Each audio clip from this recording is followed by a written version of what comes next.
इमाम अहमद इब्न हंबल रहमतुल्लाह अलैह के पास एक बूढ़ी औरत आती है और सुनो, आए बीड़ियों का धंधा करने वालों सुनो, आए तंबाकुओं के धंधे करने वाले सुनो, आए सूद और ब्याज के खाने वालों सुनो, आए लंबे चौड़े बैंक बैलेंस बनाने वालों सुनो, आए बैंकों की नौकरियां करने वालों सुनो। इमाम अहमद इब्न हंबल रहमतुल्लाह अलैह के पास एक बूढ़ी औरत आती है और कहती है, इमाम मोहतरम, कहा जी एक मसला पूछने आई हूं, मेरी माँ बहनें सुने। उस जमाने की औरतें, और वो भी बूढ़ी औरतों में कितना तकवा हुआ करता था। कहा इमाम साहब मैं चरखा चलाती हूँ, चरखा तो जानते हैं ना, मैं चरखा चलाती हूँ, दूसरे लोग अपना सूत दे जाते हैं धागा, मैं उसको बना के फिराती हूँ और उनसे मजदूरी लेती हूँ, कभी दिन में और कभी ओवर टाइम करती हूँ तो रात में भी चलाती हूँ। मैं चिराग जलाकर मैं चरखा चलाती हूं, जब मेरे पास तेल होता है तो मैं चिराग अपना जलाती हूं और सूत फिराती हूं। इमाम साहब उसकी मजदूरी में लेती। कहा इसमें बुराई क्या है? कहा मैं ये नहीं पूछने आई हूं कि बुराई क्या है, मैं ये पूछने आई हूं कि कभी कभी मेरे पास चिराग जलाने के लिए तेल नहीं होता। अच्छा तो मैं सोने के लिए बिस्तर पर जाना चाहती हूं, लेकिन देखती हूं कि पड़ोसी के घर में चिराग जल रहा है और उसके घर के चिराग की रोशनी मेरे आंगन में आ रही है। मैं अपना चरखा लेकर उस आंगन में बैठ जाऊं और उस पड़ोसी के घर से जो चिराग जल रहा है, मैं मांगने नहीं गई उसकी रोशनी, लेकिन उसकी रोशनी ऑटोमेटिक मेरे घर में आ रही है। अगर मैं उसके चिराग की आने वाली रोशनी पे अगर सूत फिरा लूं और चरखा चला लूं और ये चलाकर मैं अपने मालिक से उसकी मजदूरी ले लूं, तो ये कमाई मेरे लिए हराम तो नहीं होगी? मेरे लिए ये मजदूरी हराम तो नहीं होगी? मैंने चोरी नहीं की है, मैंने उससे चिराग में का तेल नहीं मांगा है, उसके घर में चिराग जल रहा है और उसकी रोशनी मेरे घर आ रही है, उसकी रोशनी मेरे घर आ रही है। अगर मैं उसकी रोशनी में सूत फिरा लूं और इसकी मजदूरी में ले लूं तो ये मेरे लिए हराम तो नहीं होगी? ये खाकर कहीं मैं अजाब कब्र की मुस्तहिक तो नहीं बनूंगी, कहीं मैं जहन्नम में तो नहीं जाऊंगी? अहमद इब्न हंबल रहमतुल्लाह अलैह फरमाते हैं, खातून माँ तेरे सवाल ने अहमद इब्न हंबल के इल्म को आज शर्मिंदा कर दिया। काबे के रब की कसम, तेरे इस मसले का जवाब अहमद इब्न हंबल के पास नहीं है। कहने लगी इमाम साहब फिर आपसे बड़ा आलिम इस बस्ती में कोई है ही नहीं, फिर मैं ये किससे मसला पूछूं? उन्होंने कहा सुन मेरी माँ, जहां तक कयास का नतीजा है, कयास का तकाजा है, तो जहां तक मेरा इल्म है मैं उस इल्म की रोशनी में कयास लगाकर अंदाजे से ये कह सकता हूं कि इसमें कोई हर्ष तो नहीं लग रहा है। क्यों? क्योंकि तू मांगने नहीं जा रही है, वो अचानक आ रही है। तेरे घर में भी दीवार नहीं है और उसके घर में भी कोई दीवार नहीं है और उसके चिराग की रोशनी आ रही है तेरे घर, तो इसमें तेरा क्या कसूर है? बज़ाहिर तो इसमें कोई बुराई नहीं लग रही है, लेकिन अगर तुम्हारा दिल आमादा नहीं है तो मेरी माँ इससे भी बच जाओ तो बेहतर है, इससे भी परहेज कर लो तो बेहतर है, इससे भी, क्योंकि वो है तो दूसरे ही की रोशनी, है तो दूसरे ही की रोशनी। बहरहाल अगर तुम इससे भी परहेज कर लो तो ये ज्यादा बेहतर है तुम्हारे। जब वो औरत वहां से जाने लगी बुढ़िया, तो इमाम अहमद इब्न हंबल ने लोगों से पता लगवाया कि ये किसकी बेटी है, इसके बाप का क्या नाम था।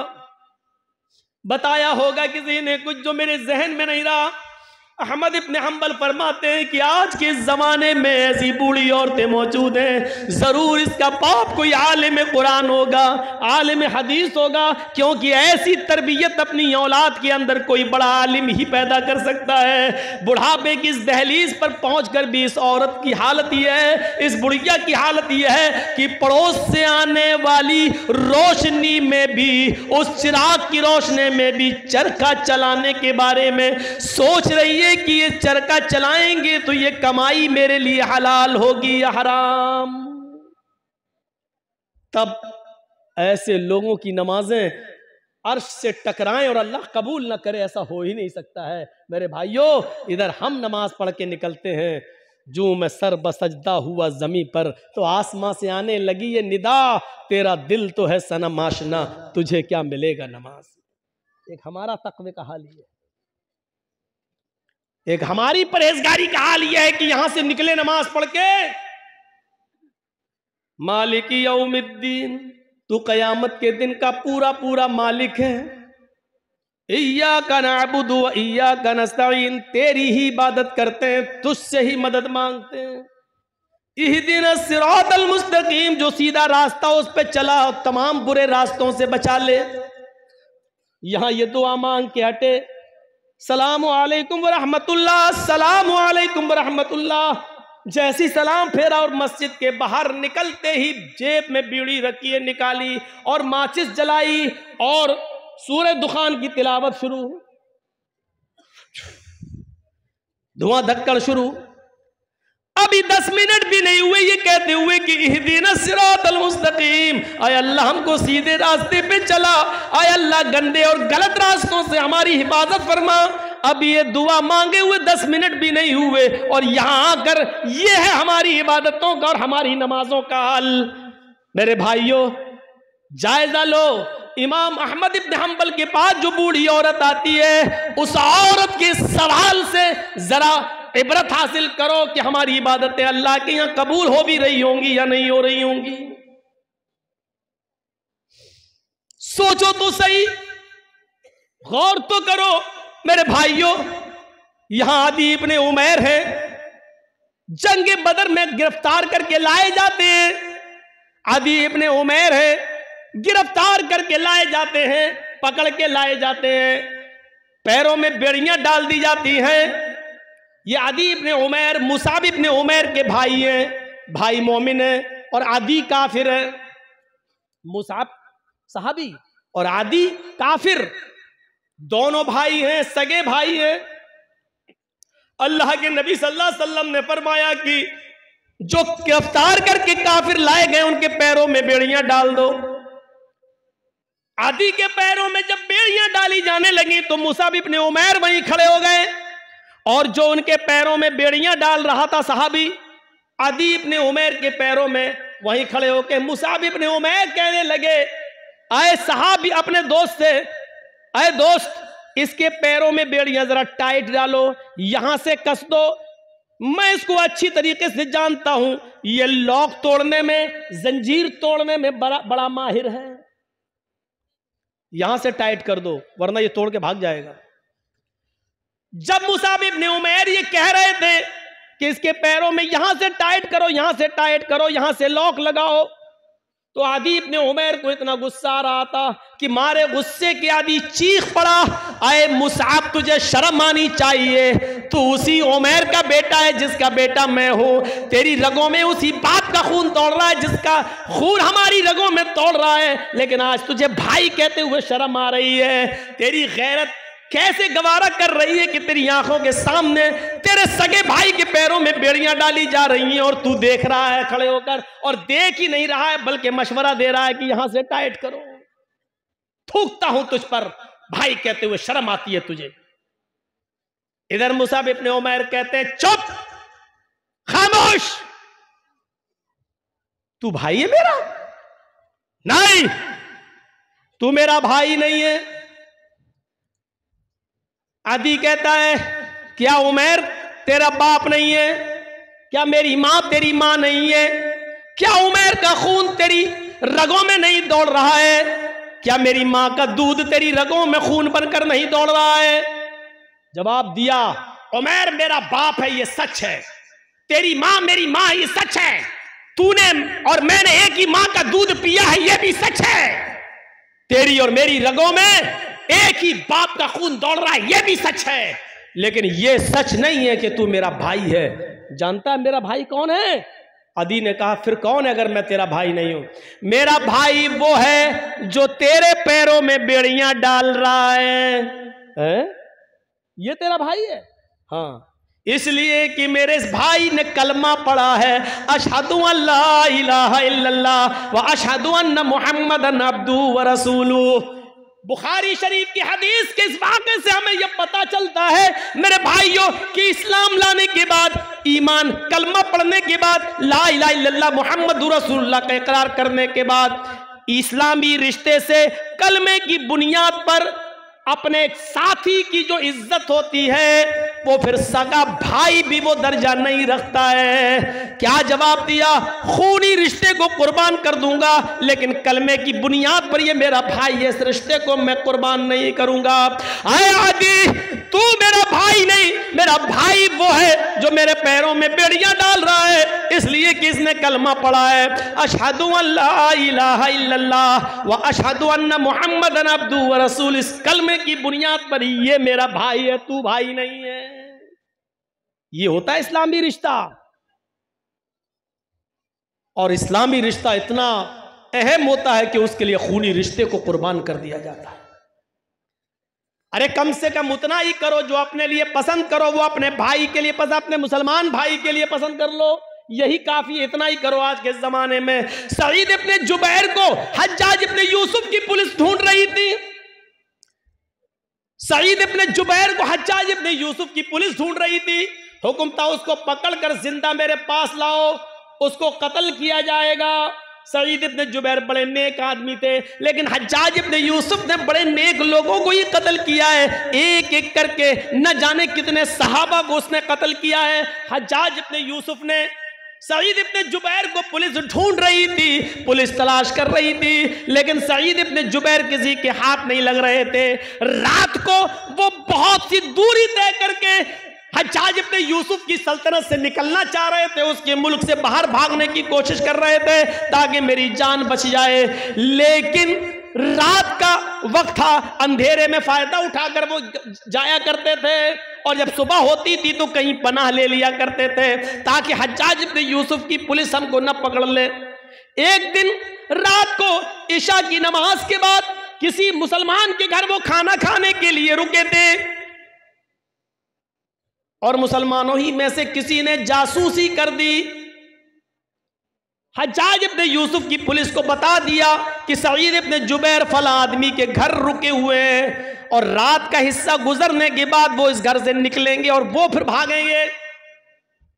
हज्जाज इब्ने यूसुफ की पुलिस आती है और इशा की नमाज के बाद उस घर पे छापा मारती है। सईद इब्ने जुबैर पकड़ लिए जाते हैं। अब बताता हूं, जासूसी किसने की? अपनों ने। अपने ही जासूसी करते हैं।